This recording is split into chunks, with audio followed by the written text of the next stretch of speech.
a lot of people, folks, in our space take this week off, right? They take the December, 23rd, 24th through New Year's off. This is holiday week. That's why you're seeing a lot of, shows in this space put out like, hey, best moments of 2023. No, we're here working. We are here working. We have not skipped a day. We've adjusted some time slots, but we have not skipped a day.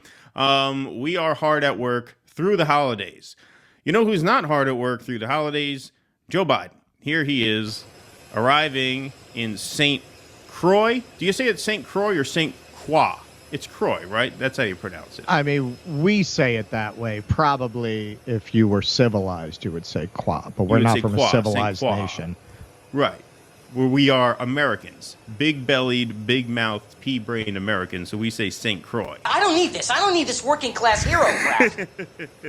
Here's Joe Biden arriving in St. Croix for vacation. Another vacation for Joe Biden. New York Post reports Biden again staying for free at St. Croix, home of wealthy friends that would rent for more than $6,000. President Biden arrived Wednesday in the U.S. Virgin Islands for another free vacation at the home of wealthy supporters after prior gifted stays drew criticism from ethicists, including for his failure to disclose the munificence on annual forms. Wow, munificence, that's a big word, especially for the New York Post. That's like a New York Times word, munificence. They're making a play for disaffected time readers. Yeah, exactly. They're really trying to go highbrow here, it seems like, in the new year. The 81-year-old president is expected to stay 6 nights at the 3-bedroom beachfront home of Bill and Connie Neville, whose secluded St. Croix retreat typically operates as a VRBO rental. First Lady Jill Biden, granddaughter Natalie, and possibly other members of his family will join the president at the lush villa, which offers an in-ground pool and picturesque views of the Caribbean Sea and an offshore island. Biden stayed at the same home last year over the New Year's holiday and also didn't pay a cent, drawing outrage because he had given the Nevilles tickets the same month to his first state dinner as president, which featured a heavily curated list of about 300 billionaires, cultural icons, and politicians to welcome French President Emmanuel Macron. Where the fuck do you get the balls? Picture of the estate here. These are from the New York Post. Obviously, we did not fish and dox anybody here. These are public. It's a publicly available photo. Look at that beautiful scenery for the president. So I want you to ask yourself this, folks, and I tweeted something to this effect, okay? I want you to ask yourself, here, I'll put this video back up. Let's imagine, let's do a little thought experiment, right? Let's put our Sam Harris hats on.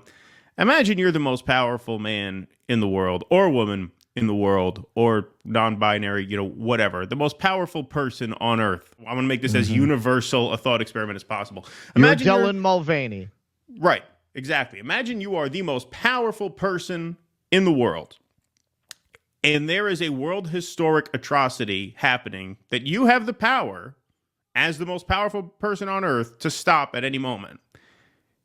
And you decide instead to go to the beach.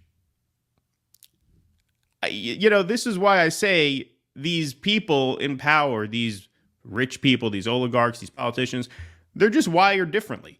Does anybody watching this or listening on the podcast think that if they were in a position to stop a world historic genocide that's going on, that they would be vacationing on the beach knowing that they could be working to stop the mass slaughter of 1,000 children a week?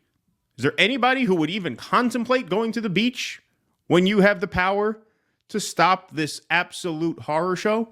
I would venture a guess nobody in this audience could even contemplate going on vacation at a time like this. Well, this is what I'm talking about when I say that there's something very slavish in humankind. There is something in people, it's probably owed to our primate ancestry to bow to an alpha, to a superior ape, and their power and their rights. We forgive things in our leaders that we would never forgive in our neighbors. If your neighbor broke into a house, right, you would never forgive that. When our leaders, as we'll see later, support a regime that goes and robs an entire country, it's complicated. It's complicated. That's what you'll get from liberals. It's a very complicated world. It's a very difficult job. They have to make very difficult decisions. People have this notion that it's their job to support people in positions of power, that they owe them some kind of allegiance and fealty. Probably the greatest, what we would consider the golden age of this country was a period in which the people had an unusual degree of willingness to see their leaders as human and worthy of that kind of judgment, of human judgment. Never that it was perfect and never that it was everybody. But now we've just reverted to that slavish, cultish tendency to rally around the leader. And in terms of the partisan element, can you imagine if these images were of Trump? And can you imagine if that fact pattern attached to Trump, that he's going to stay at a wealthy friend's house that he was already criticized for staying at, that rents for $6,000 a night? The media would be all over it. Yep. Not a peep. Not a peep. I didn't even, if you didn't raise this, I did, obviously to be in this field, we're both news junkies. I haven't even seen coverage of this. Yeah, no, I mean, look, the New York Post was on the fact that, it's a free trip given to an obvious crony who he invites to these functions and events. It's, that's the kind of just run-of-the-mill everyday corruption that we don't even really seem to mind anymore as a population. But then the other element, something that the New York Post would not focus on, is the fact that Joe Biden can, with a simple phone call, put an end to this horrific violence. That's happening right now, and instead you're on the fucking beach. I mean, there's nobody watching this show now who would be on the beach if they were if they had the power to stop a genocide. Nobody.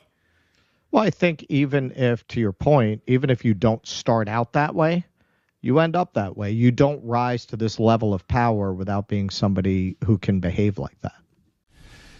Please clap.